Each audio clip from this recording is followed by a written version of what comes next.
Greetings, Patrick here, 8 Questions with, and yes, we are here on a Monday, a beautiful Monday actually in southeastern Michigan. It is a little hazy. They said we might get a little rain a little later on, but we'll see. So far today, it's been really, really pretty. Yeah, well, and we're here on a Monday. How about that? In fact, we're going to be here this Monday and next Monday, as a matter of fact. We got a couple of shows scheduled. Normally we do Tuesday, Wednesday, and Thursday, but as we go wherever the guest takes us. For tonight, we're going to be talking with one of the most requested guests I get to come back on the show, Tremain Hayhoe. Um, Tremain, this is a lot of fun, a very fine filmmaker. He's got a brand new movie out called Father that's coming out. In fact, it's going to premiere during his film festival, the Golden Bear Film Festival. He's going to premiere it there. He's busy. This week is absolutely going to be crazy. Hey, Jamie. Hey, Jerry. Hey, Tony. Congratulations, Tony. Hopefully you get that. And so we've had Tremaine on the show before. We had him on for a watch party. We watched Simp. We've talked to him about Simp, and well, not officially, but we did talk to him, and as I always do, because I think it's a super delightful film. But I love the fact that Tremaine is a cat person too. He made a fine documentary called The Cattown Story, which I always hype up because it's such a great movie. Um, but Father looks really good too. Father looks real good. Now, Tremaine has definitely shown his range here, because he's done some really good films. Father is actually going to be a faith-based film, which is different from him because so far he has done Rideshare, which is a horror film, Simp, which is a thriller. Um, the Cattown Story was a documentary, and he's also dabbled in a little bit, as far as the acting goes. That might be that happens once in a great while, but his directing's where his bread is buttered, and I'm looking forward to talking to him about the film festival. And he also does a podcast every Friday night. Every Friday night comes out and does a podcast on his YouTube channel, which I think is a really strong podcast. But good Lord, has you ever have any doubt that YouTube is not playing on the level? That podcast is clear proof positive. Tremaine has, I believe, close to 7,000 subscribers to his channel, um, and he's active on it. He's active on his channel, and he does the podcast. Um, but for some reason, YouTube is not pushing it out at all on any level. I mean, anybody with a 7,000 person sub should be able just to come on just to say hi and draw 15 to 20 people during a live. I mean, at the very, very least. Um, and it's a shame because Tremaine and his co-host, I want to say it's Ed, but it's probably not, so I'll wait. But they do a good job talking about films and the different films that are out there, filmmaking techniques. They have a really good time. I've sat in a few of his podcasts, and I definitely think he deserves more eyes on it. And to anybody who's out there who wants to know about movies, it's really ironic too. Here he is, he's a filmmaker, and he's what YouTube wants to do, what Hollywood wants to do. When they want to find directors and filmmakers that are producing content here on YouTube, and lo and behold, here you go. You got one right here, making good films, and can do all sorts of films, which is not always easy. Um, a lot of directors they get into one genre and that's all they know. They know horror, so they'll stick in horror. They know thrillers. They'll stick in thrillers. They'll do comedy. But it's very, very rare to see a director basically go to a different genre with every single movie. Documentary, thriller, drama, fake. I mean, it's a really cool. And so I definitely give a lot of props to Tremaine for for having that sort of creativity. Now, of course, what I'm really excited about to talk about with him tonight is the film festival because he's going to be starting that. It's going to be based in Folsom, California, which is a little bit north of Sacramento. I lived in Sacramento for several years growing up. I lived in Carmichael, California, which is a suburb of Sacramento. My family and I, we lived about a mile away from the American River, and we used to go down there. My brother Jerry and I used to go down there and fish, um, and look for lures. A lot of people went fishing too, but the only thing they ever caught was, they just lost their lures. So we would go down there and just like take a little tackle box and just go down the river, a mile each way, and just find all sorts of tackle. I mean, we saved a lot of money doing that too, because anybody's ever gone fishing, especially now, you go inside to get a lure, it's cost a pretty penny. Uh, so uh, now what else is going on? Well, so I caught this on People magazine, and I read the story, and it's very sad to read it that Danny Glover has Alzheimer's disease. And, of course, him and his family, they were doing the best they can with it, but we all know what's going to happen. Um, but that's a real shame. I don't know what people do to deserve that fate. I think it's a horrible fate. Um, I know that if I ever get diagnosed with it, I'm gone. I'm not going to stick around for that. There's no way. There's no way. Um, I've seen too many people go out like that, and it's not an easy way to go, and so sad. And no, I'm not going to be that kind of burden to my family.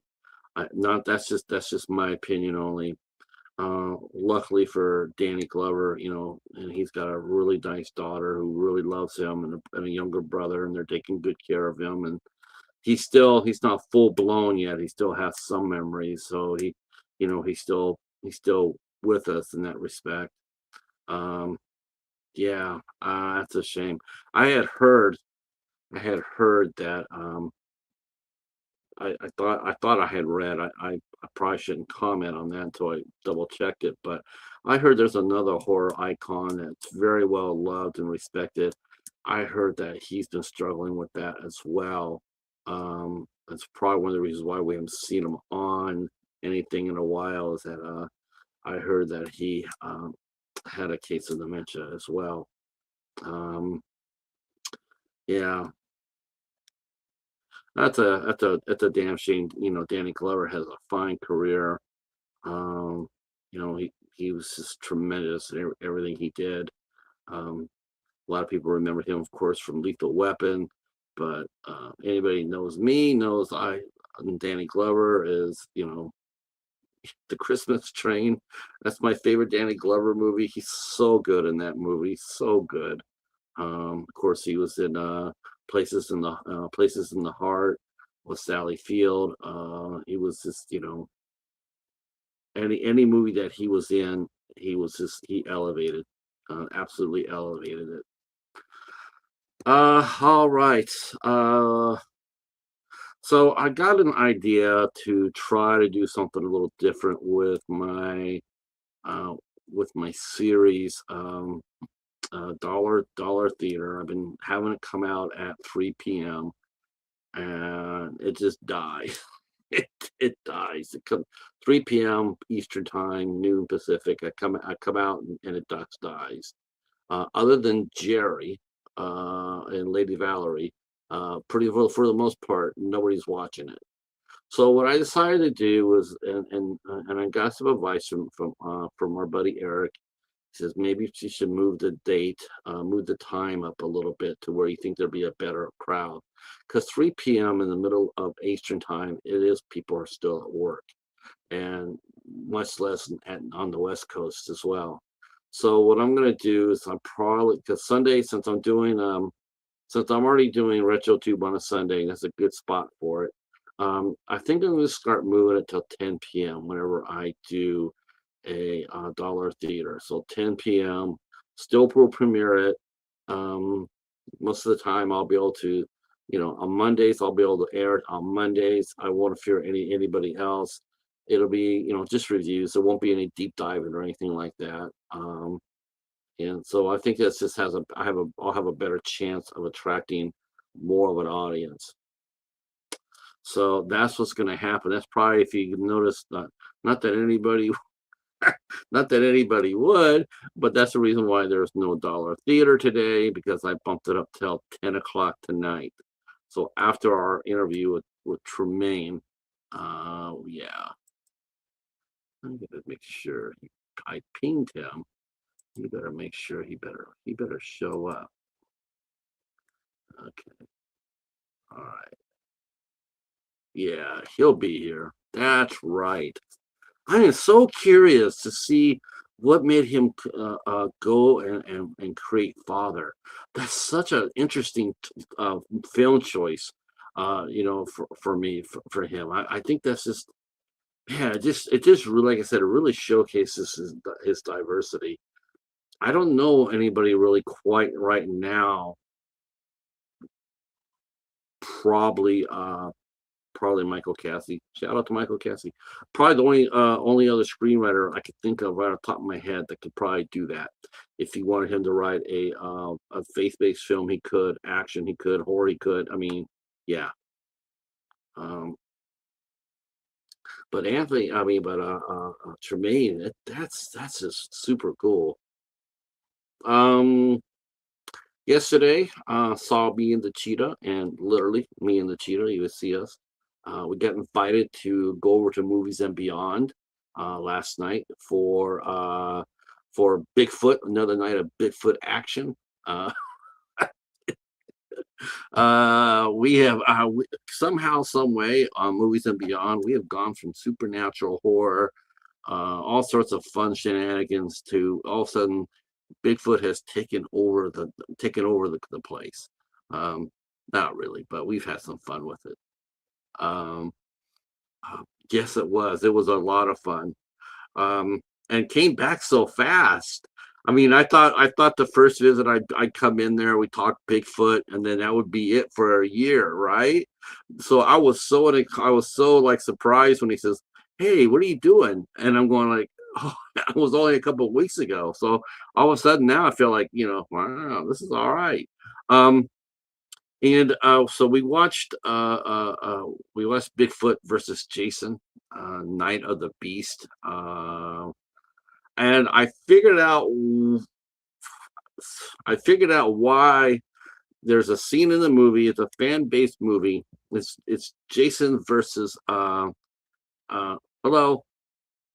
It's it's Jason versus Bigfoot. Okay, so there's a scene and fan films are really true to the source. Okay, so if you watch fan films, you'll see that they stayed canon as much as they want, as much as they can, right? They stay in canon as much as they can. Um, and one of the things that fan films don't do, because they don't want any studio attention.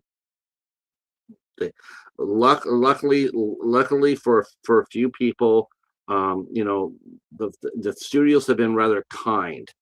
They don't come around and hit with a cease and desist anymore, because a lot of times the fans already know, the filmmakers already know there's certain things you cannot do, and you cannot do with characters.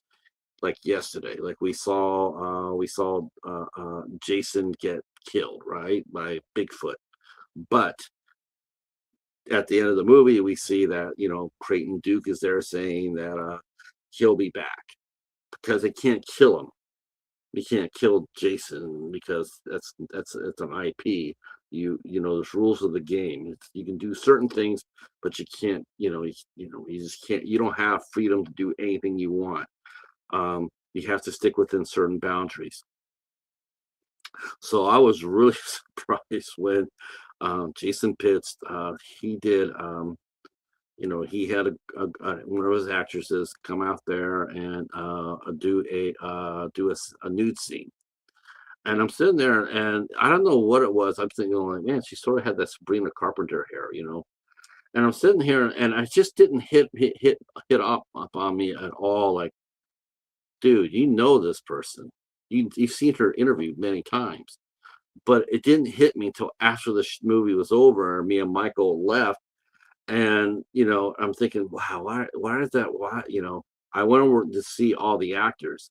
I wanted to see who played Creighton Duke, especially because he did a really nice job. So I'm looking at there, and sure enough, there's the girl who did the scene, and I'm going like, oh, why didn't I see that? I mean, that's easy as pie. It turned out to be one of our favorite people in the horror scene, Jessa Jupiter Flux. It was Jessa Jupiter Flux. Was in Night of the Beast, and I'm like, oh, that makes sense now. Never seen it before in a horror film. I mean, I've seen people get their head split in half. That's par for the course. But as far as having a director say, "Okay, I want you to get naked or run around the camp, Camp Crystal Lake," I haven't ever seen that before from a fan film. So, so that was a little different. Uh, yeah. So, but it was a really fun night. I had a great time. The chat led by Jerry. Jerry is dropping memberships left and right. Everybody had a great time.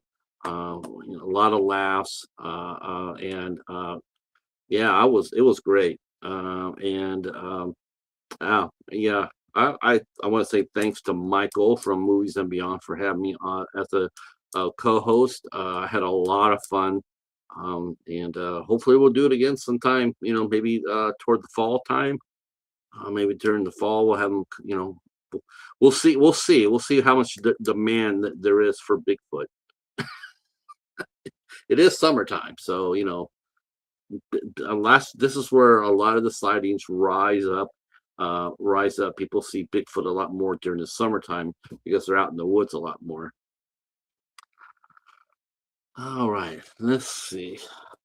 Oh, I'm gonna ping my guest. He should be here right now. Let's see.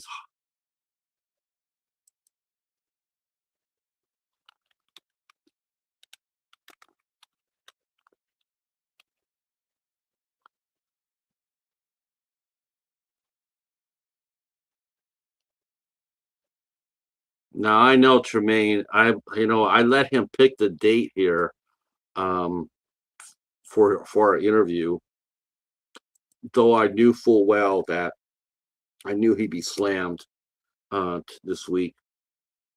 He's got a podcast tomorrow. I know he said that he's got a podcast tomorrow. He's got the festival kicking off at the end of the week. It's gonna be really really busy for him. So, uh, all right. What else I should do? I should do the calendar. Oh, I did see this. I want to say I did see a movie today. I saw a movie today from the screenwriter. We have screenwriter Tracy Beebe will be here on Wednesday, and she wrote the screenplay for The Mortuary's Assistant, which me and the Cheetah watched today. Man, that was pretty good. That was pretty good. I really liked it, and thought it was very well written and directed. Um, but it's it's hard. Um, and we'll be talking about this on Wednesday. It's so hard because it is based off a video game, which I didn't know. I didn't know until I just knew that the movie had been released, and then I went and looked at it, and it had Paul Sparks in it and Willa Holland. Now I knew Willa Holland. I knew her from Green Arrow. She played Oliver Queen's sister, and man, she, she looks really pretty. She looks really pretty now, and she starred in this movie and did a great job on it. And I'll say it tonight. I'll say this tomorrow night. I'll say this on Wednesday. But I used to think that anthology films were the hardest films to write for. I really did. I mean, I thought that would be the hardest movies to make for the anthology films. I had changed my tune. Um, it's no longer superhero movies either. Um, Despite what we saw with that mess they call Supergirl. Oh Lord, have mercy. Um, but I think video games are the hardest movies to write now. They just are. Um, I don't care who you are, you're not getting it right. You're going to alienate somebody. There's never going to be a one universal. I have yet to see a single video game that's come out that's been universally accepted as being like an all-time great. Never seen anybody, not even the Resident Evil ones. Even though Resident Evil 2 is top drawer. It's top drawer. But I still hear people talk shit about it. I still people talk shit about the first one, and I'm going like, why? That movie's that movie is wicked cool. Yeah, it's not gory enough. What? Have when someone comes at me and tells me that the first Resident Evil is not gory enough, it tells me one thing. It tells me they have not seen that movie. They have not seen it, because you cannot tell me. And if you guys all know about the scene I'm talking about, you cannot tell me when you first saw that scene that you were just sitting there, just like a blank look on your face. Because I don't know where anybody was. Anybody was like, "Holy shit!" Because it was awesome and gory. Um, yeah, but I know that a mortuary's assistant. I know a lot of the fans, and of course, fanhood. This is the problem with fanhood, and this is what's happening to Supergirl. It's, uh, but I don't know sure who to. Let's put the blame on where it belongs. It's James Gunn's fault. It's not the girl's fault. The girl looks like Shaka from Land of the Lost. Um, but it's his fault. I mean, for the first Supergirl movie, this is what you're gonna do. This is the plot for the first Supergirl movie. This is gonna bring in one of the great hero, one of the great creations of DC. The story basically is girl's dog gets poisoned. She has to save it and has 3 days to save her dog. That's your story. That's the story. You gotta save. Crypto got hit with some darts, and now you have 3 days to save him. That's your introduction.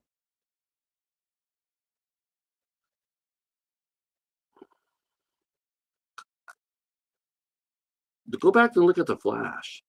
The Flash was badass. In comparison, I mean, you take away Ezra Miller, and you just leave it with just what was left of it. Um, I thought Sasha Callie did great as Supergirl, and I love the look. Now she's supposed to be like like Laura Vandersloot, who looks amazing in Smallville as Supergirl. She looks amazing, and and Helen Slater wasn't so bad either. But wow, when it came down, if you ask me, well, like who's your Supergirl, man, I'm taking Sasha Callie. I absolutely loved her performance as Supergirl. Saved that movie for me anyway. Saved that movie for me. I thought she looked great. And of course, what happens? It's the same damn thing. DC cannot get out of their way. They shoot themselves in the creative foot more than anybody else. When Ezra Miller was self-destructing. What do you think would have been the smart play? It would have been to grab Grant Gustin, who has been playing the Flash all along, and put him in there. It's a no-brainer,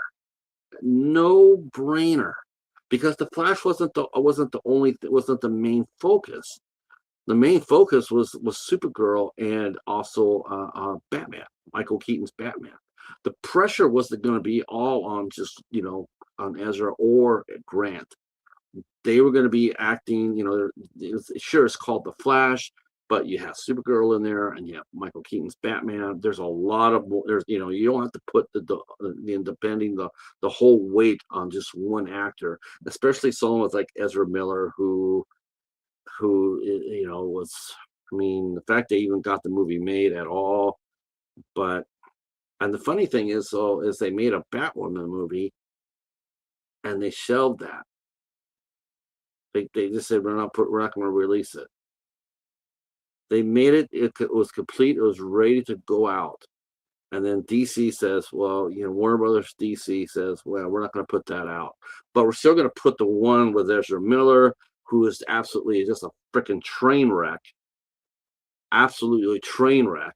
Nobody wanted to see his ass, and yet somehow he managed to last on his movie. The movie looked like shit. It looked like shit. There are plenty of lessons to be learned from that, on what not to do. Where is? Where is he? Oh, he's been up 37 minutes. What the hell?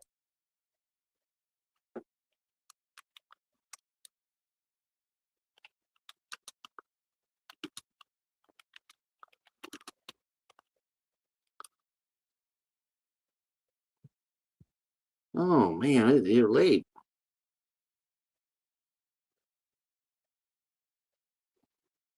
Hmm.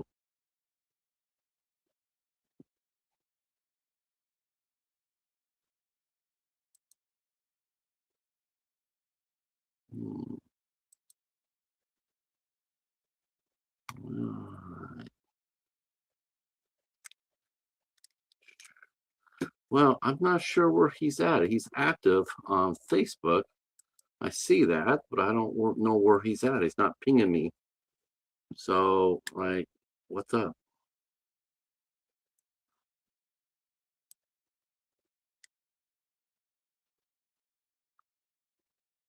Hmm. Unless he's got something super secret up his sleeve, unless he's got something super secret up his sleeve. I'm not sure what's going on. Well, I will tell you what's going on the calendar as this is going. We're waiting for our guest. So yeah, but as far as the mortuary's assistant, um, I thought that movie was pretty good. It was an origin movie. Like I knew nothing about I didn't know it was a game. I didn't know anything about it at all. Then I was reading up about it. And it's a video game, and so, um, but it looked good. It looked good. Um, had some really interesting moments into it. I thought they picked the right actress. I was so impressed with Willa Holland. I was really surprised to see how good she really was in here. She looked tailor made to do horror film. Um, got a great face for it. Got really expressive eyes. It was a wise casting choice. Paul Sparks, who plays Paul Deaver, um, it was weird because I wasn't sure initially when I saw him. Was it a human actor or was it supposed to be like a hologram? Because he sort of looked like a hologram initially, though it wasn't. It was him, but initially it did have that sort of look to it. So I really wasn't quite sure what I was watching. Um, and then the vibe of the story sort of reminded me of True Calling. which was Elijah Dusku, who could see dead people and would have a chance to save them, like in a certain amount of time. They would come in dead on her table, but she would get like a 24-hour window or something like that to basically go and save that person's life, by because they would do something that would cause their death, and she had to go and find out what it was and then try to make sure it didn't happen. Great show. It just had a mistake. It was on Fox. That was the big mistake. That's where series go to die. What I really liked about True Calling, besides Eliza, was Zach Galifianakis. He was really good in that show. I mean, he played it straight. He's known as a comic, but he played it straight. And I don't think he came back for the second season. And I don't know why either. I don't think that was his choice. I could be wrong about that, but I don't think he showed up the second season. Okay, so where is he?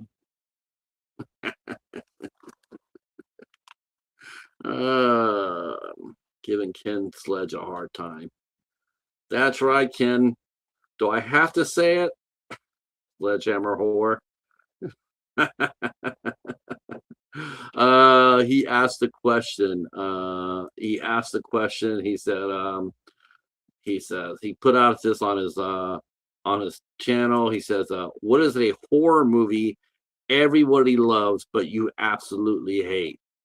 And so I had to go there and say, do I really have to say it? Because he knows the movie I'm going to mention.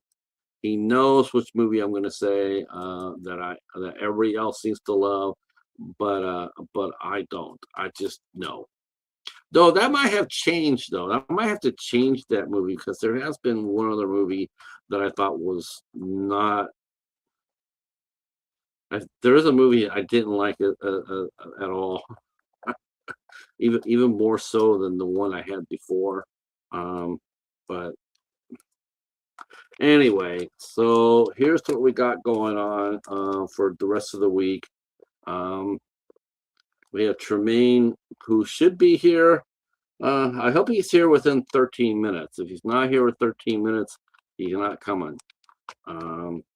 Tomorrow night we have director Derek Barash. He'll be here with the cast and crew of his film company. On the 8th, we have Tracy Beebe, who wrote the screenplay for The Mortuary's Assistant. Cannot wait for that. I'm so excited to talk to her. It's cool. I'm the chance to do a theatrical movie, screenwriter to do that, and yeah, and to take on a video game screenplay. I mean, come on. You got to give up props for Tracy. On the 12th of July, that's Sunday at 8 p.m. I'm mentioning this only on the fact that I'm going to be there. We're going to be over there. There is Larry. There is our favorite horror cat dad right there. Now that should bring Tremain to the party right now. Now that he knows that there's massive cat fans in the room here. I mean, if he doesn't get here, we might just break out and make this into like a Cat Town story roundtable. That'll get him. That'll get him over here. He should be here hopefully pretty soon. I don't know. This is the problem. This is the problem I have. I don't know why he hasn't contacted me. Because he should. He was active 45 minutes ago. He didn't say anything to me at all about not coming up. So I sent him the link earlier this morning, and there's nothing from him saying that there'd be any reason for him not to be here. And we talk about that.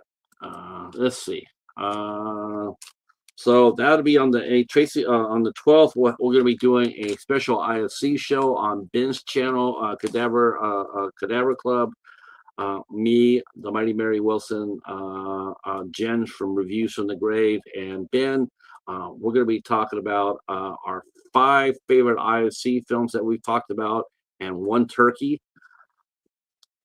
I should have went with the top 10. Honest to God, I would have been easier for me to do the top 10. I could do top 10, but to do a top 5 of the movies that we've covered, oh, that's freaking impossible. It's freaking. I only have 2. I only have 2, and I'm just thinking, and I'm just thinking, okay, I have 2 for sure, but Jesus Christ, what am I going to do now? I mean, and the turkey, the turkey one, that's easy too. I knew the turkey first before I knew the 5 I want to talk about, because there's only been one movie that I've actually just did not like. And there was a couple of movies that they weren't really necessarily IFC midnight level. They weren't bad movies. It just weren't IFC midnight movies. Doesn't mean they were bad. They just didn't fit. They didn't fit the genre. But there's only been one movie that we watched that I just said, "Oh, just no." I was a misfire. And luckily, it wasn't from your boy. It wasn't from your boy. Your boy knows how to pick them. Uh, so on the 13th, we're going to be talking with Christy Stoddard. She's a writer and a journalist, and she runs a tremendous website. Um, uh, uh, uh, and we're going to be talking with her. And she's also a working journalist. She works out of a TV station, and this is my second journalist I've ever had on the show. I've had 2 journalists that have been on the show. This is my first time that I've had an active one, like one who's actually working as.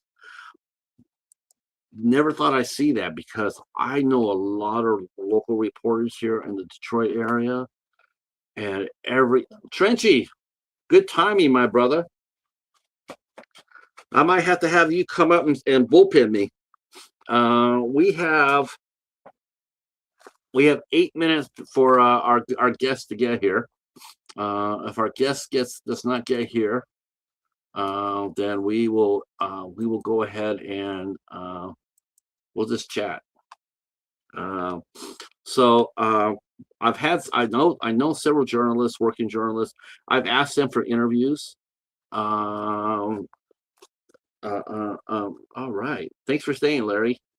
And by the way, how come I don't have you guys? Yeah, I've been going through. I've been watching I've been watching the replay of In the Cat House. That's a fun show. That was really touching yesterday too, Larry, when I played episode 6. I didn't realize that you guys had Sean on. That was moving, man. I was like, wow, and very, very sad. Very sad. Just the part about Edward Furlong, the irony just was dripping from the channel. I was just like, wow. Sean was talking about, or you guys were talking about Edward Furlong, and who has put his life back together. He has. He's got yeah, dude. When you guys were talking about Edward like that, and knowing what was coming, I was just so freaking sad. Yeah. But like I said, Edward, as far as I know, from what I've seen, Edward has he saved his life. He's doing really well. He looks good. You guys were talking about that, and you know what? I don't think so. I'm glad you didn't take it down. I'm glad you didn't take it down. I think it's important. I think it's important. I didn't take down. I didn't take down anything from Wes. Nope. I left everything that I ever did. I left it with the eyes sword up. I want people to know about my friend.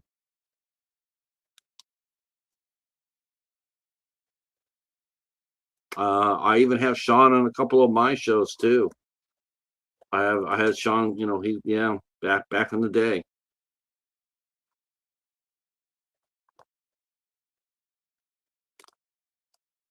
Let's see.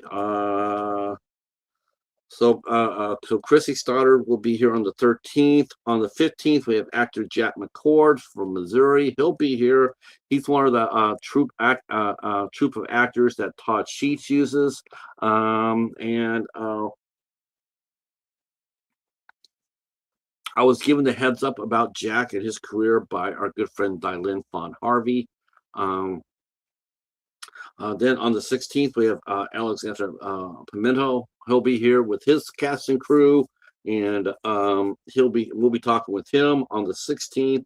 The 17th, the return of our favorite Louisiana filmmaker and the master of the Bogman series, Mitch Lang, will be back, and he has found himself another talented artist, FX artist.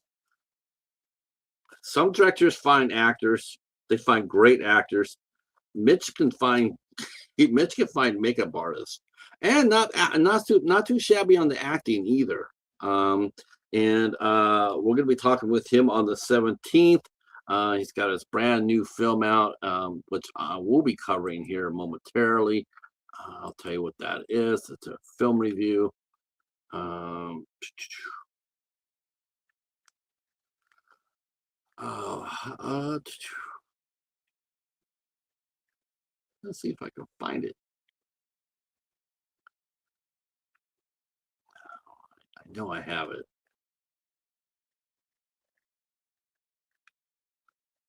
Well, anyway, he got his latest film, and I watched that and reviewed that. That'll be dropping after our interview. Let's see. Um, he'll be here on Friday the 17th. That'll be a lot of fun.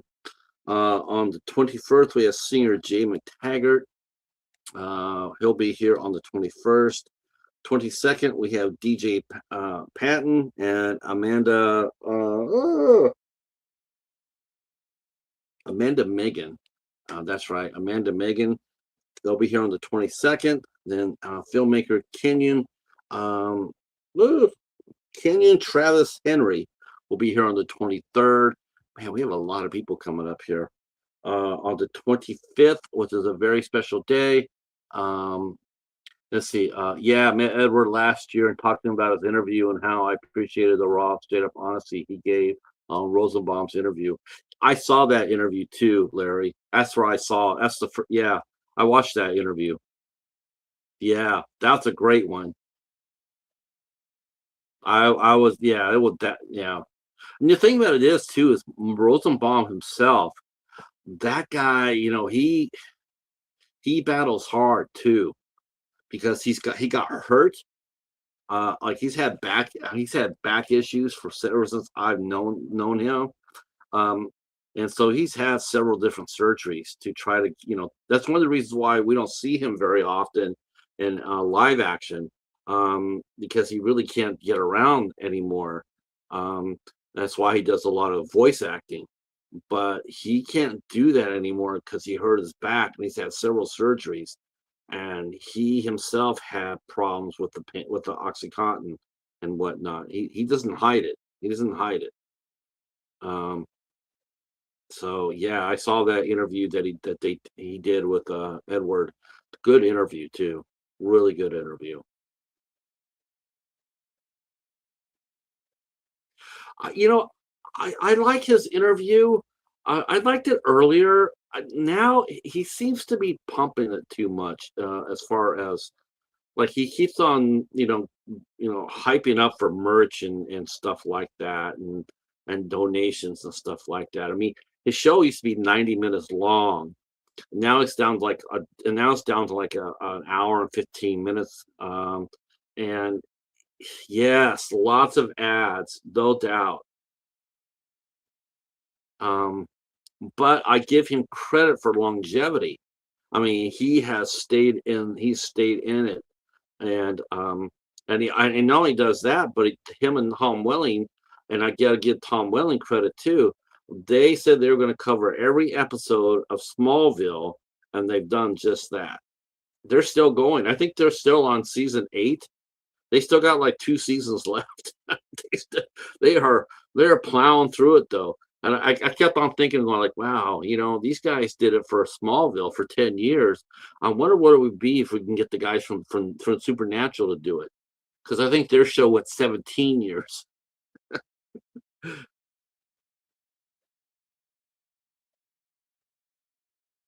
Um, I liked the new one with Jonathan Frakes and Brent Spiner dropping names.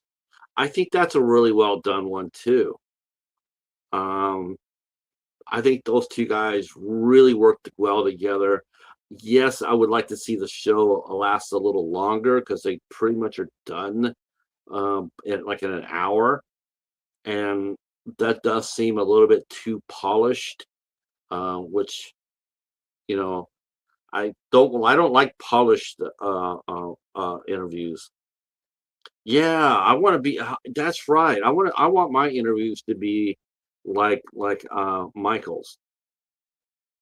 And Michael Rosenbaum will get you to talk. He will get you to talk. I mean, I'm sitting there listening to things from actors I never thought I'd hear from. I would never ask a lot of the questions that he's asking. I just wouldn't do that. But he does it and he gets answers. You expect that people will sit there and say, "Listen, I'm your friend, but I don't want to talk about that in front of anybody." But they come out there and they talk. Hell, he even got Allison Mack. I think he got Allison Mack to come onto the show. Um, let's see. The Supernatural cast wants to do a reboot, and well, I'm like, Supernatural. No, we were talking about that yesterday, Trenchy. We were talking about like how far. I mean, how many more stories do you have in the tank for Supernatural? I mean, you went to heaven and you went to hell. I don't know anywhere else you could go with that. You know, you fought the devil and you fought God. I don't know where you're going to go with that. You know, trying to break up a school lunchbox robbery ring or something. I don't know. Fly on the Wall is awesome with Dana Carvey and David Spade. Ooh, I don't know, man. A little David Spade goes a long way with me. Um, I don't see. Let's see. Trenchy sent the Soulless. See, I like how it ended in the episodes and seasons after five, but nothing quality wise has topped the season five finale. Wasn't that the one with their dad? Their dad finally came back. I I have I have watched. I think I've watched like 5 or 6 episodes of Supernatural of the first season. I was really surprised because they had one of my favorite screen queens on the show, and she was gone she was gone by the opening credits. I was like, really? I was like, you just like that's like a big name, and you just got rid of her in the first 5 minutes?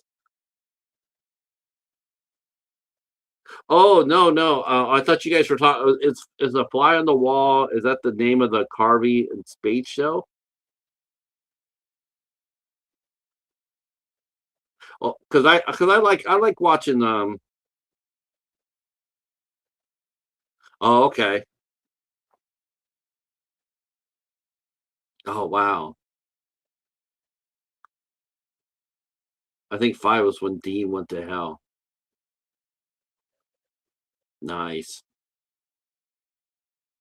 And I hope I want to get it. I want to get all the DC stuff because I wanted to see that the Crisis on Infinite Earth because I know that they had Lucifer make an appearance on that. I thought that was great.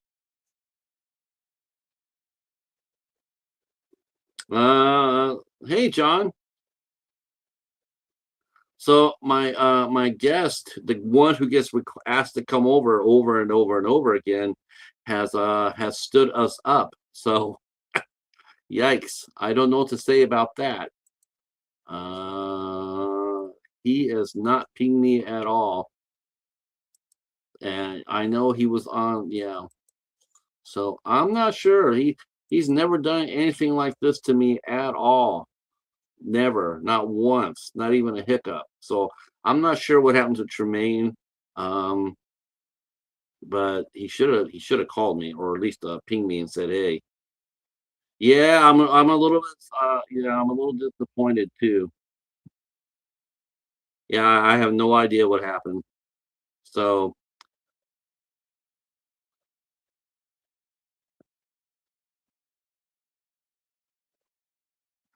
well, you know what, man, maybe we should do a supernatural. I haven't done a supernatural episode of RetroTube yet, but maybe we need to do that. Um, Me and Trenchy, we covered Airwolf. Um, John and I are supposed to be doing the Outer Limits. Larry, let's see, Larry and I did, we did Briscoe County Junior. That was a lot of fun, man. We had a lot of fun with that one. That's for sure. Man, you guys seem to really like the show too. Yeah, man, we're gonna do some more action. We're gonna find another one, Trenchy. I'm thinking you and I should cover Street Hawk. I wish I had Knight Rider. If I had a Knight Rider, or something like that, or I would love to do that.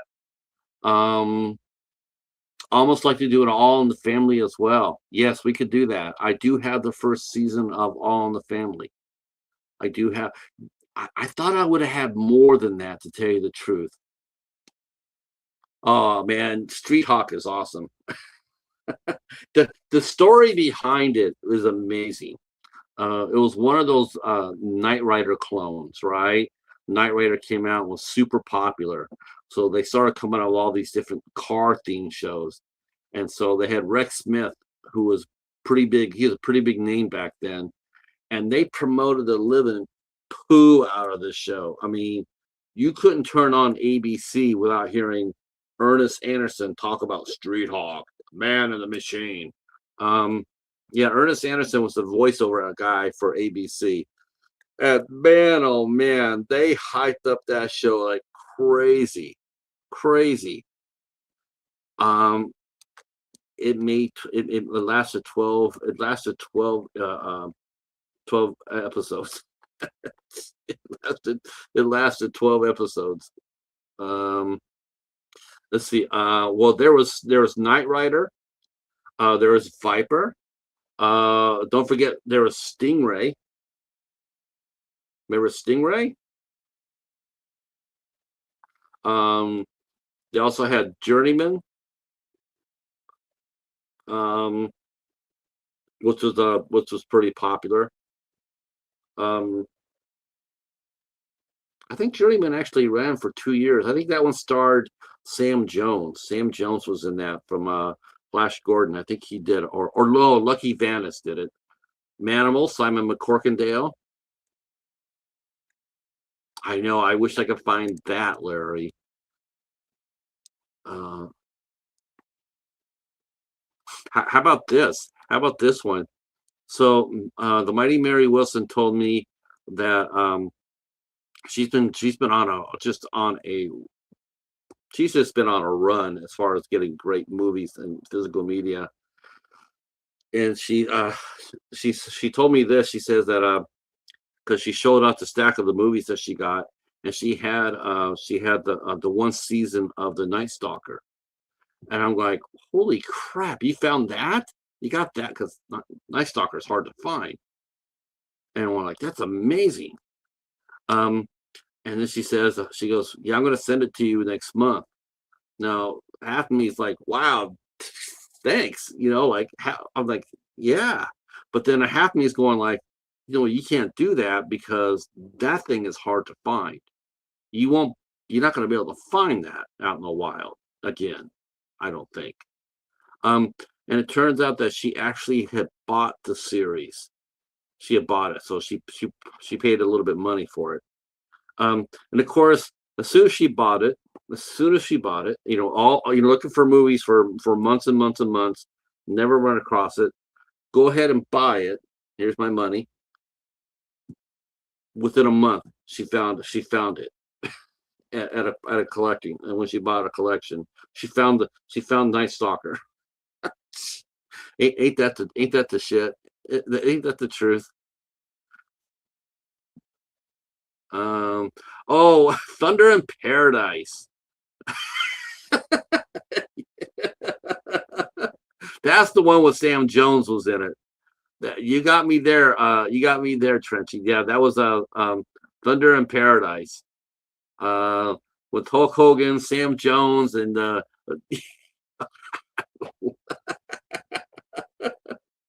Larry Banger. Shit. Yeah, that's the one with Jimmy the Heart. The Mouse of the South. Jimmy the South. South of the Mouse was in that one. Um, let's see. Let's see. Night Stalker was cool. Yeah, that's why it's like I always wanted to get a copy of that. I was hoping to always find it.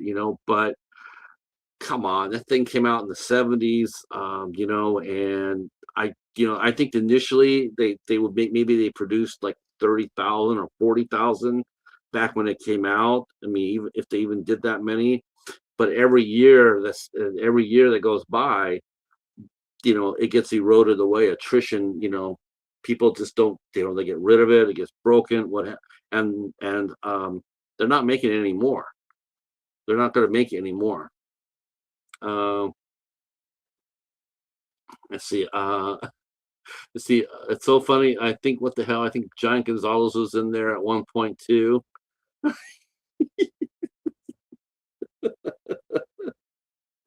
Uh, Dude, man, they used to have all the WWE stars do all the series. Anytime there was a series on USA, oh, damn Skippy, there's gonna be a WWE star guest starring. As a matter of fact, Trenchy, I did cover one. I did cover the Hulk. I did do an episode of the Hulk, and I do have that Shazam show. And I got the first season of Wonder Woman, which is the best. The best season of Wonder Woman is the first one. I liked it. I liked her in World War II more than I did the modern world. But yeah, and I do have the complete Shazam show. Yep, that Hulk one, man, I watched that one, and man, I don't know. I stayed with it.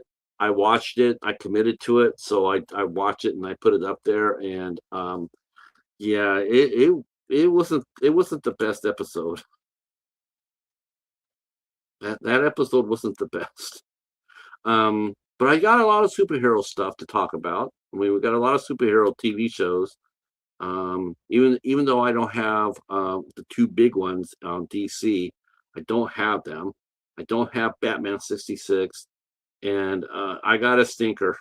Yeah, yeah. When you watch it, you'll shake your head and you're like, man, that one's stinky. Yeah, I got one of those compilation ones, Trenchy. I have not been able to find. Let's see.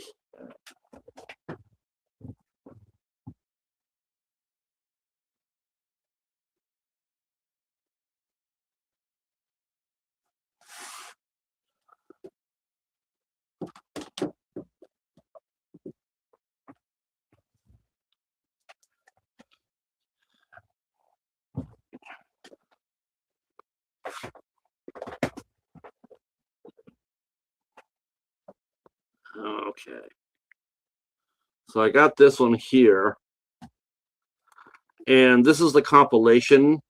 They would release these as well, and basically what they're supposed to be, it was either to introduce you to the show or like fan favorites. It had to be introduction because because that one that I covered was no fan favorite. So there's episodes from all the seasons. So it's in good shape. I mean, it was really good shape. The people who had this, they took good care of it.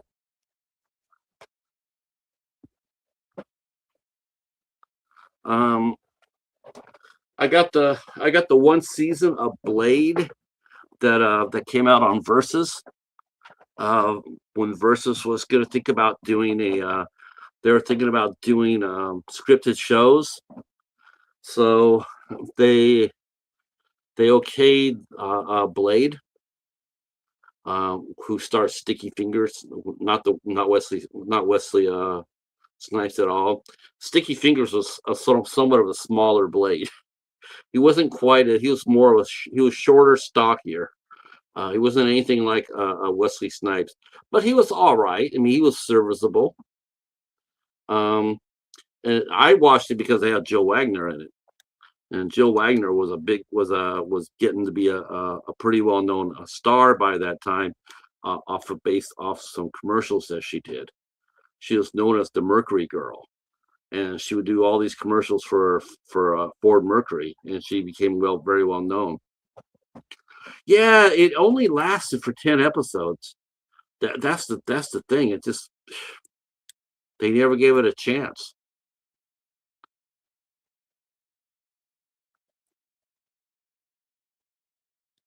So yeah, that was not a yeah. It just got the hook, and I think right after that, then Versus became Esquire magazine or Esquire channel.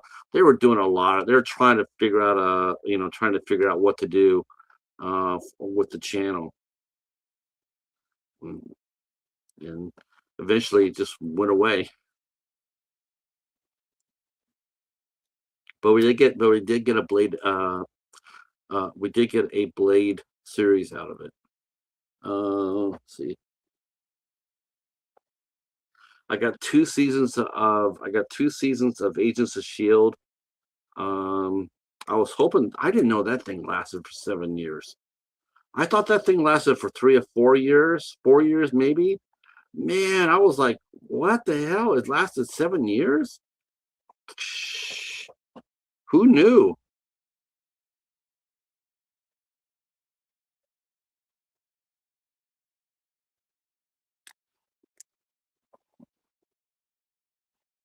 Yeah, it was a shame, Larry, because and the same thing happened with the DC channel. They're gonna do they're gonna move some shows from they're gonna move DC shows to the animated uh channel.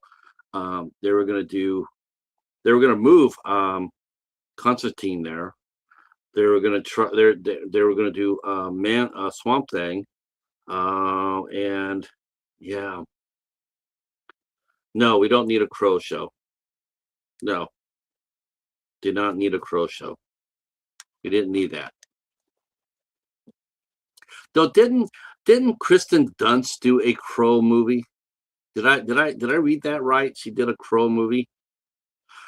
Swamp Thing was really underrated. They have Virginia Madsen and Will Patton and Derek Mears as Swamp Thing. I mean, Jesus Christ, you got yourself a really good base right there. And they canceled it before they even aired. Before it even debuted, DC canceled it. They canceled the whole channel. So nothing got made. I think Stargirl was supposed to go there too. So of course that ended. Constantine ended on NBC after a season. Um, man, who was the cover? Let's see, Swamp Things. Yeah, I think they made it a syndicated series. Trenchy, Swamp Thing. I think they made it. I think Wes Craven was the producer, and it starred Heather Locklear. I mean, I know about the movie with Ray Wise and Adrienne Barbeau, um, but as the TV series, I want to say starred Heather Locklear for Swamp Thing, and then the new one was Virginia Madsen. That's the one I was talking about, Larry.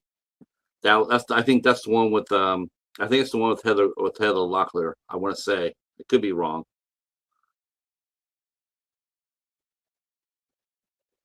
Okay, she was. Who played the girl in the TV series?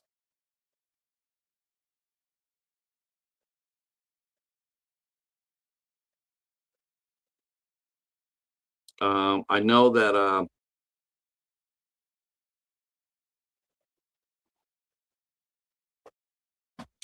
I think this. I would think so. There was a live action show, a cartoon, two girls, and the new one with the teen. Also, they're bringing her back.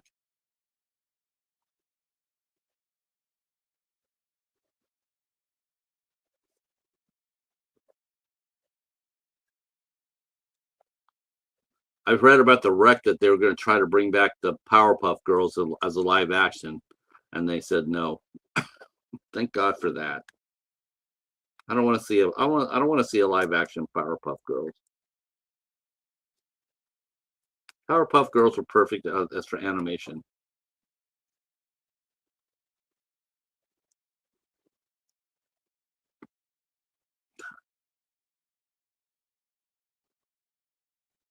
Trying to think of other shows that have. I mean, DC has done so much more television than Marvel has.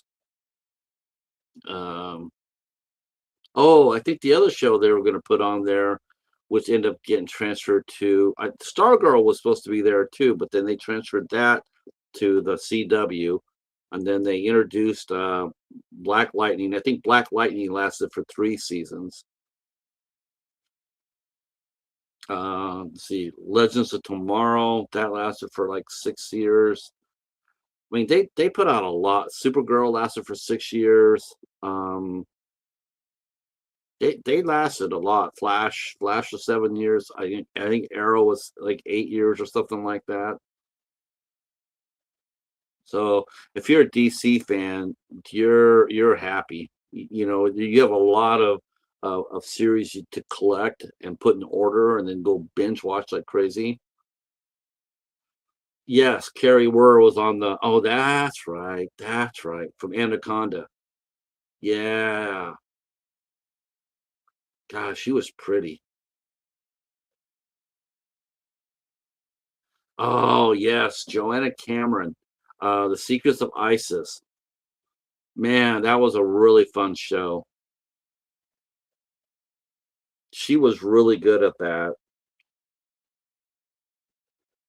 Not too bad. Not too bad, Larry. I mean, both the Shazam show and ISIS for the money that they had to spend, I thought they did a pretty good job too. Of course, it didn't. It hurt the fact that they had 3 different Captain Marvels. That sort of sucked. Um, and they should have just let Joanna keep going. She was, both those shows were ahead of their times. They even did crossovers. They even did crossovers where Isis was on Shazam show, Shazam was on her show. Yeah, that show was ahead of its time. Both shows were ahead of its time,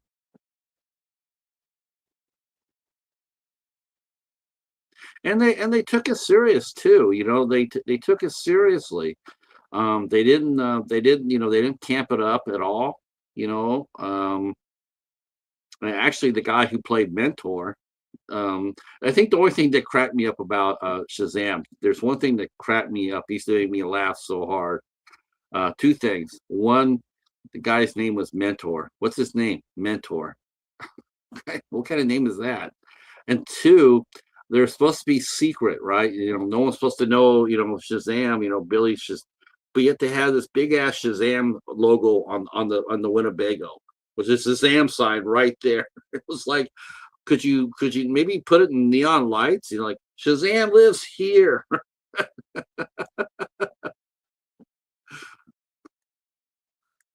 I used to crack up my buddy Catfish. He says this show's so goofy, but we loved it.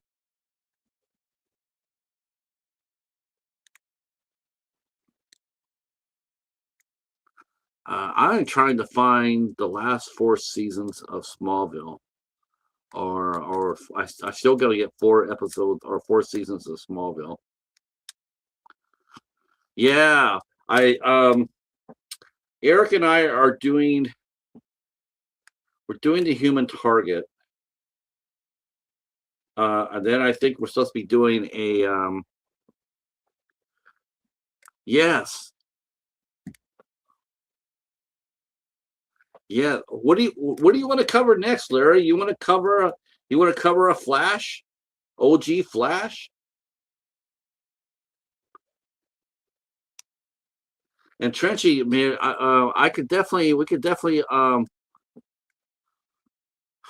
gonna be doing one Shazam with Eric. We're supposed to be doing that with Jackie Earl Haley.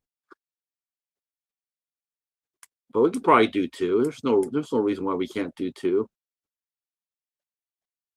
But I'd love to do an OG. Yeah. OG Swamp Thing. I don't think I have that, but I will look. I will look. I will. I know I have. I know I have the latest one, the one with Derek Mears, and I have that one. So if you didn't mind covering the newer one, Vegeta.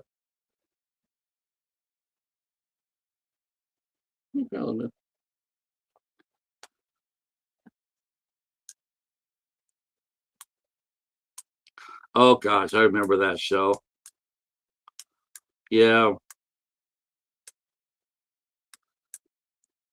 All right, we'll do that. We'll definitely do the. I'll get together with both you and Trenchy, and we'll set up some dates.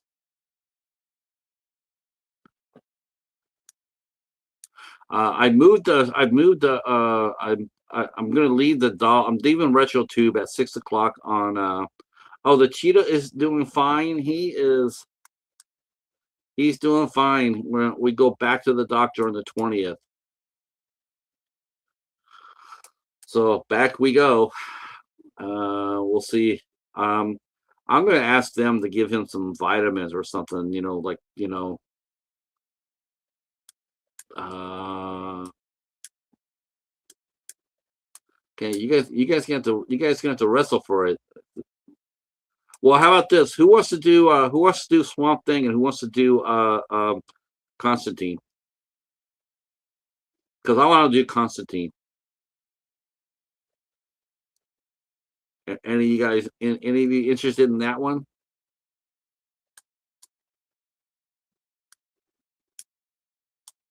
I do too, Larry. He's okay, Trenchy. You and I are Constantine, and then me and Larry will do. We will do.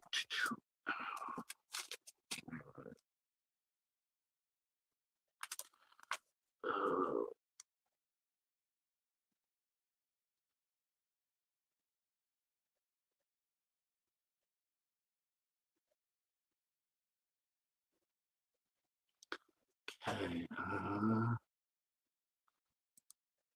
let's see. Trenchy with Constantine.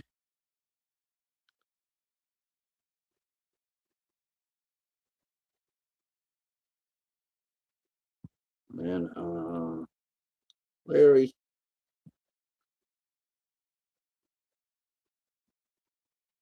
Swamp Thing. Oh man, that'll be tight. We'll have a lot of fun. Yeah, I love that show too, Trenchy. Tell you the truth, honestly, after that show came out, and the Matt Ryan was the guy who played Constantine on there. Honestly, I said they need to bring him back before they bring back Keanu. Can't. I mean, I like Keanu, but Matt Ryan was Constantine. He really, really was. He was a much better Constantine than Keanu was. He just knew the character better. And Constantine is a very he's a very talkative fellow, and as we know from Keanu Reeves, he's fun to watch. But you don't go to a Keanu Reeves movies to hear him speak because he just doesn't. His dial he's infamous for that. If you really think about that, Keanu Reeves is not he does not have a lot. He does not talk a lot in his movies. Let's see, yes, I agreed. Yeah, that was.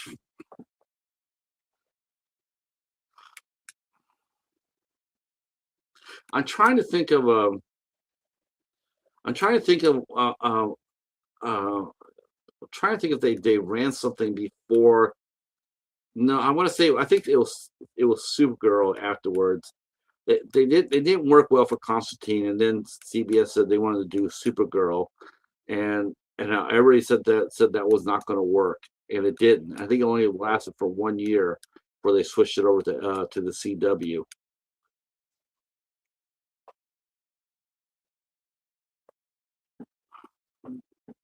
Oh, he excited! I brought up Black Flag and picked his brain about that game. Oh boy, I think he's great. He plays Constantine in all the DC animated shows. He does such a great job there.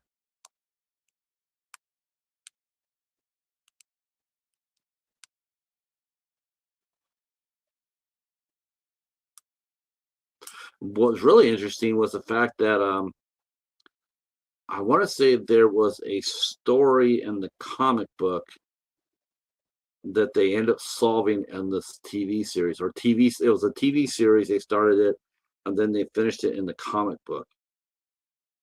That was interesting.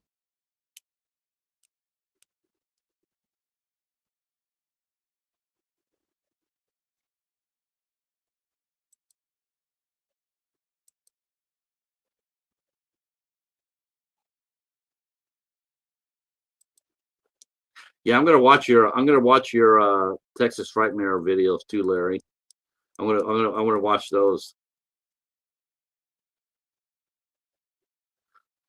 Good. I will have to get a hold of you guys, and we'll figure out a time and a recording time, and then we'll do that. I'm posting up my new RetroTube tonight. I did a I did an episode of uh, Cinematic Titanic, which is featuring some of the folks from the Mystery Science 3000, and it was just their sort of like the riff tracks, and but with like five people on it. And I found the series at the library, and so I covered one of the episodes last night. Wasn't too bad. Wasn't too bad. They were poking fun at a 1959 movie called The Wasp Woman. It was Roger Corman. Jesus. It was cheesy as hell. It definitely was cheesy as hell, but I liked it. I thought they had some really funny ass comments though. That some of those guys they were on fire. But it only lasted for 12 episodes, so it came out it came out on Shout Factory, 2017, and yeah, I have never seen a season of Mystery Science Theater 3000. I have never seen that out in the wild. I've gotten one movie that they poke fun at.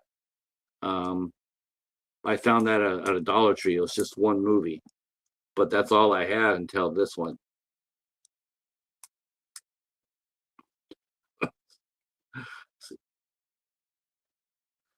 Yeah, that Apocalypse War is man, that was something else, man. That was what the Avengers Endgame or should have been like. That should have been like that.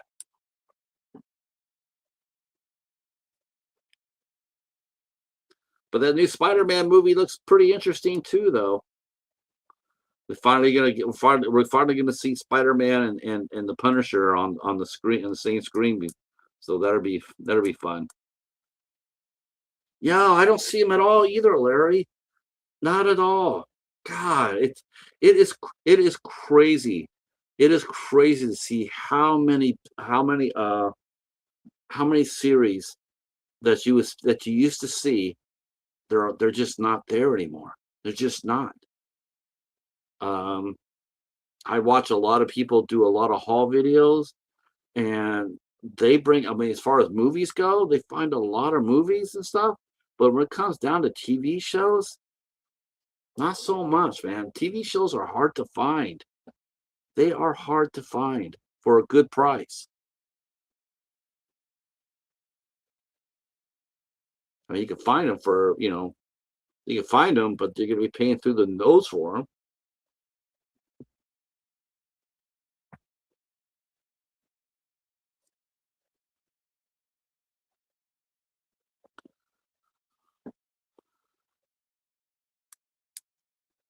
So I decided to move Dollar Theater up till 10 p.m. on Mondays.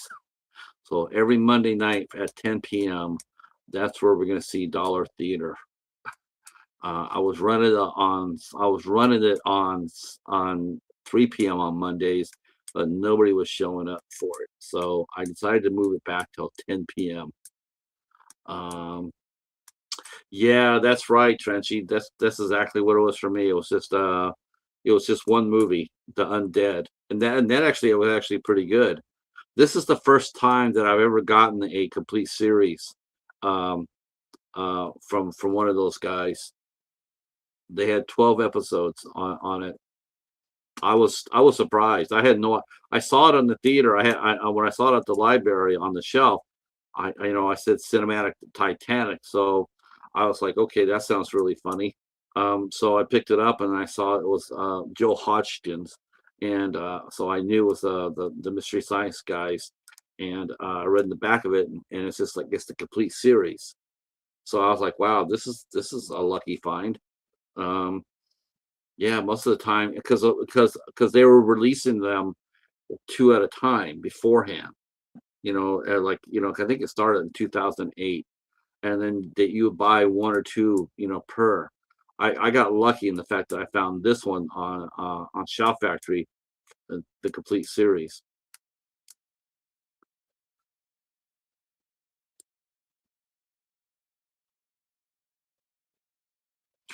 A lot of those host shows are borderline lost media. They really are. Um, yeah, I mean, seriously, I agree. Um, I tell you what's really interesting too. It's like if you do it once in a while, like once every 6 months or so, you could do a watch party with a public domain movie, and they don't care about that. YouTube doesn't care about that. But let's just say that you wanted to be a host, and you wanted to show off some public domain movies. Well, you can, but they're not going to pay you for them. They're not going to, because they don't think that's content. You're just downloading something that's already there. So they don't really acknowledge the fact that let's say you put, Night of the Living Dead, and then you promoted it, and 10,000 of your favorite friends come over to watch it. You don't get any love for that because it's already been there. It's in the public domain, which I think it really sucks.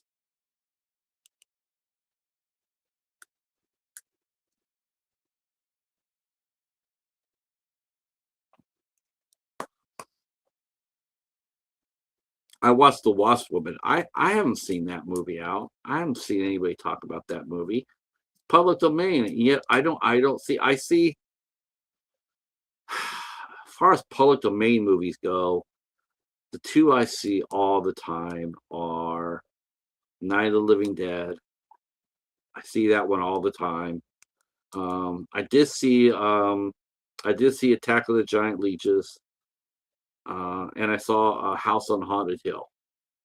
Those are the ones that I really remember more than anything else as far as public domain movies. But the rest of them, man, I don't know, man. I don't. You just don't see them very often anymore.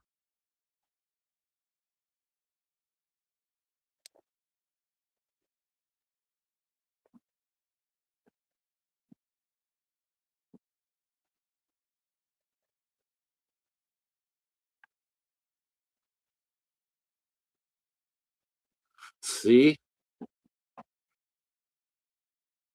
The Hitchhiker, like the Rucker Hauer Hitchhiker, or the TV series The Hitchhiker.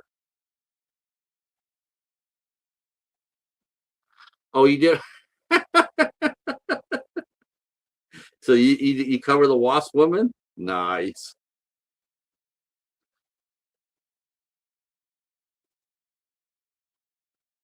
Oh, okay. Yes, they did release that, Larry. That was actually a Dollar Tree for a while.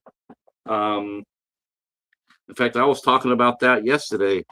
That the Hitcher used to the first three episodes of the Hitcher. The first time they ran it on HBO. HBO had the show first because they show some nudity for like the first three episodes, and then the guest list got a little bit better, and then they got rid of the nudity part, and then it became more of a regular anthology. But for the first three episodes, it was a little sassy.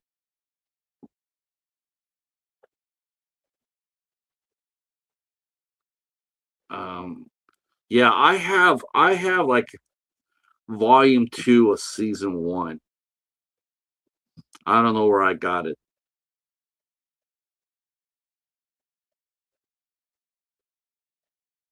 They did the same thing to a show based in New Zealand called The Almighty Johnsons. That came out like the first four episodes came out, and it featured nudity.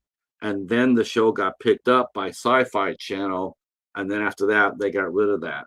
They edited it all out, and then they didn't do it anymore. I've only found the first season of that show too. That show was actually pretty fun, but I only found the first season. I found that at a Dollar Tree as well.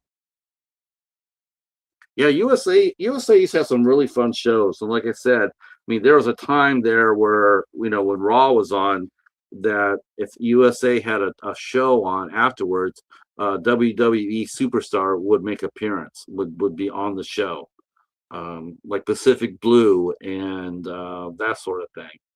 There's always something going on.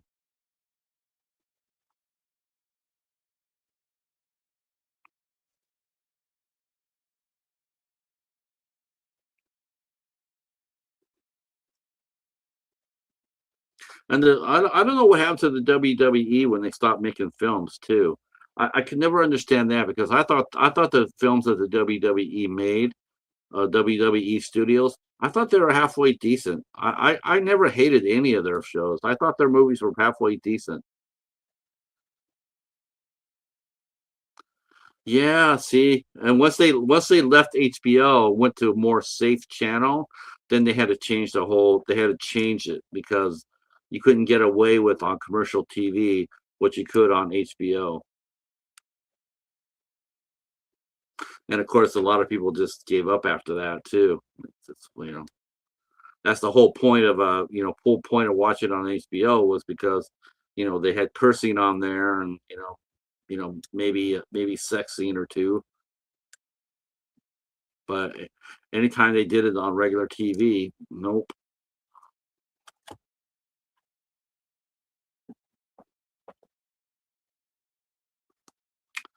Wow.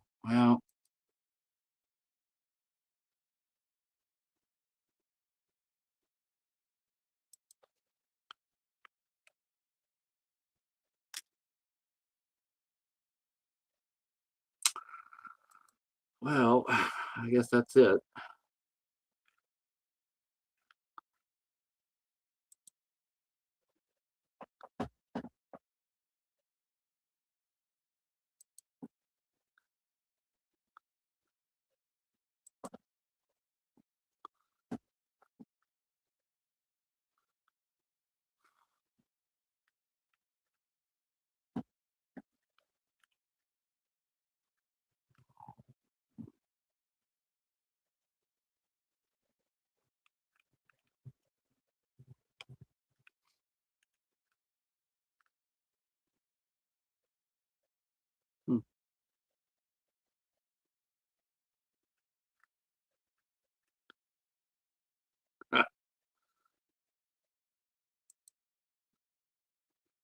No, I'm not sure what happened to Tremaine. It's so unlike him. So unlike him.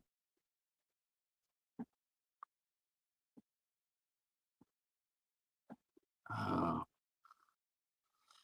well, all right. So human target. We got you guys. It's Constantine, the Swamp Thing. Um, who's available Thursday? Thursday night. Trenchy, are you available Thursday or? I have not heard from her. She pokes her head in there and once in a while. I'm not sure what she's doing. I'm not sure if she's still doing OnlyFans or not. As we know, Nightmare Toys went away, last year. Um, she's still in Vegas, from what I understand, and I think she's still making content, but I don't think she's doing her podcast anymore, and she's not doing the collectible videos anymore. I'm not really sure about that, and I do say hi once in a while.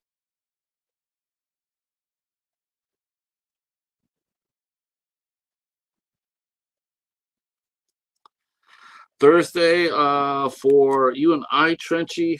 Um, Let me see. Oh, I could bring that. I already know which episode I want to do, without a doubt.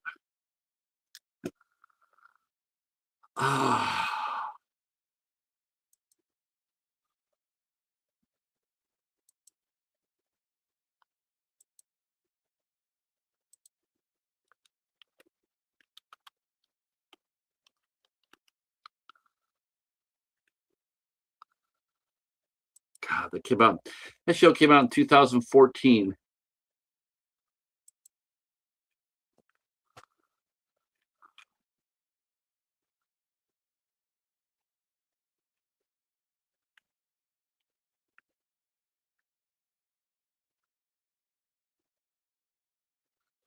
Okay,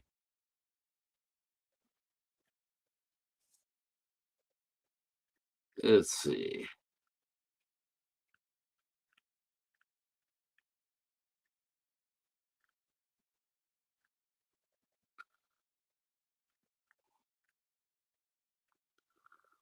Let's do oh, that'd be perfect. Let's do Dance Vadu,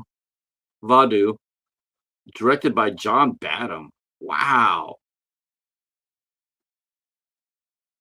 Um,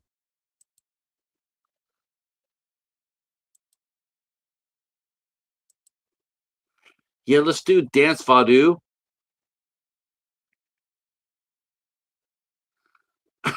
I am. I'm going to. I'm going to keep poking on the owl. I don't know why you guys can't do the in the house at least once a month. I don't understand that. If he can stay up late at night, for a couple hours, he could at least give you a couple hours, and you guys could do it once a month. We do ISC show once a month, and we have a blast with it. I'm gonna pound him for that.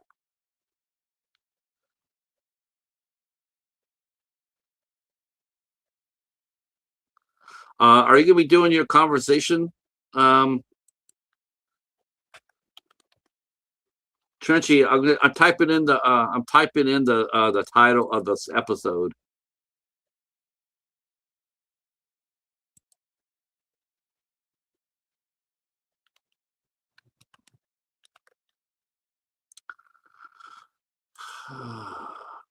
VAU.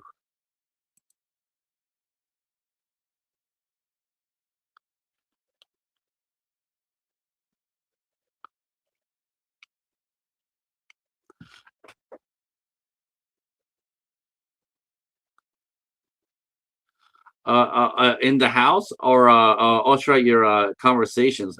Who are you going to be talking with? That'll be cool. And of course, once you see why I picked that one, you'll totally understand why. It's like, hell yeah, of course you would. That's why I regret. Oh man, it makes me so pissed off about that show.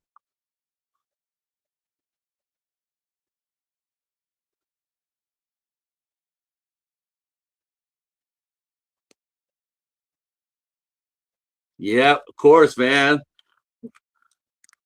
As much as I love much as I love Doctor Manhattan, we have to talk about the real power player in the DC universe. That's all there is to it.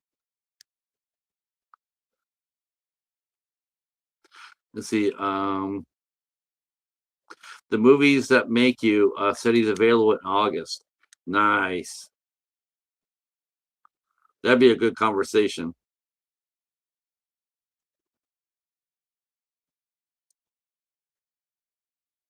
Doing shows is a lot of fun. It really is. Talking to different people is so much fun.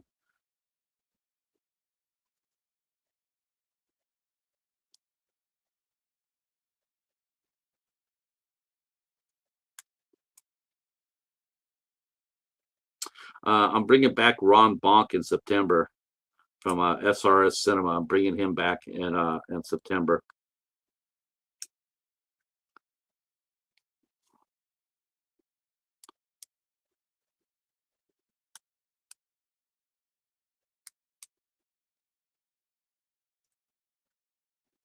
It just seems so weird, man. It's just like it just seems like there's a lot of people that aren't.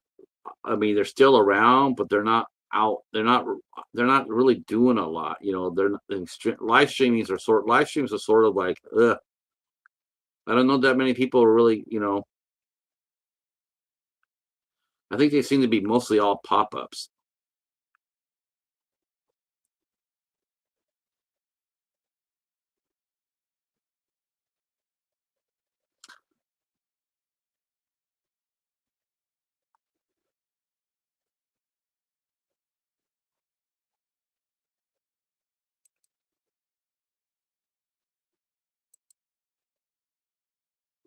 Oh, sweet.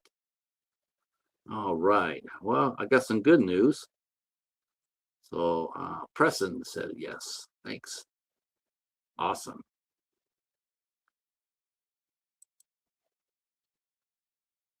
Oh, that'll be good.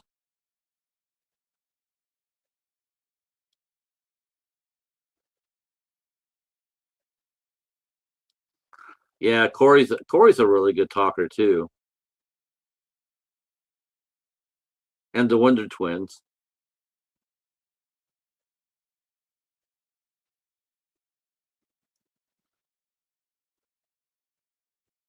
Yeah, you and Trent, you and Marty would be a great one to talk with, Larry, because you guys are such a collectible guys. That'd be a show a lot of people would tune in for.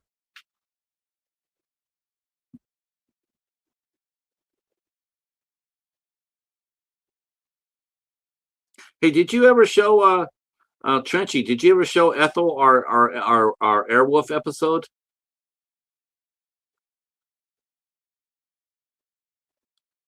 Yeah, yeah, that's Wilk. Yeah, Wilkie's music. That's him.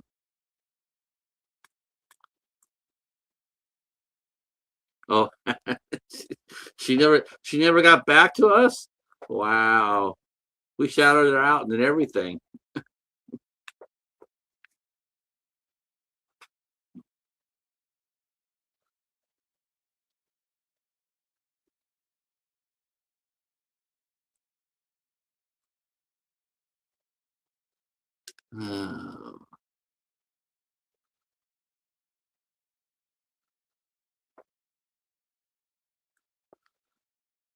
So I'm covering the final countdown tonight. That's the movie that we're covering on Dollar Theater at 10 o'clock.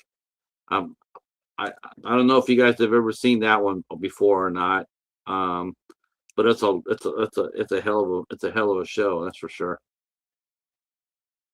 It's about the aircraft carrier that goes back in the time to December 6th, and they have a chance to possibly stop the Japanese attacking Pearl Harbor.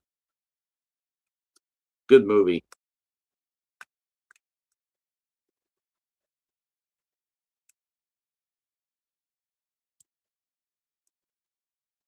I'm sure she'll comment to you sooner than later.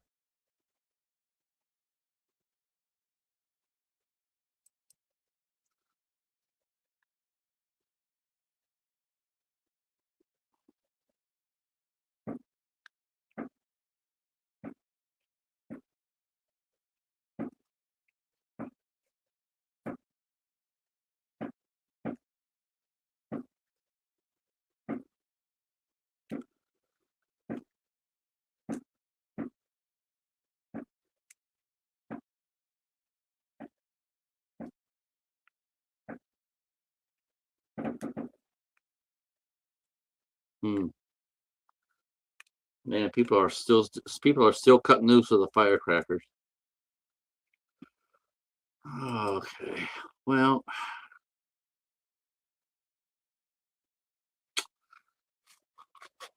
I think we'll go ahead and call it a day. Uh, I'll be back here. I'll be back here at 10 o'clock for the recording for the final countdown. But we'll be back here tomorrow with director Derek Barash and his cast and crew. I'm not sure who he's bringing to the party. I told him he could bring up to 5 folks. He'll be here tomorrow night, and then on Wednesday we will be talking with screenwriter Tracy Beebe, who wrote the Mortuary's Assistant, which came out at the theaters earlier this year. I saw it. Me and the Cheetah, we saw it. If you want to know how good that movie was, all I can tell you is the Cheetah's fur went like this. So you know that he got he got spooked. Um, yeah, thanks. I'll be back here tomorrow, man. Hopefully Tremain is. I'm sure he's okay because I see him moving around on his Facebook. I don't know what happened to him. I can't speak for him. The only thing I will say is, unless he brings me news that he was making Cat Town 2, I'm probably gonna be a little pissed off at him. Uh, but if he's making Cat Town 2, it's all good, Jermaine. All good. Um, all right. Thanks for sticking around, guys. I appreciate it. And we will talk at you soon. Tomorrow, 8 o'clock. Peace.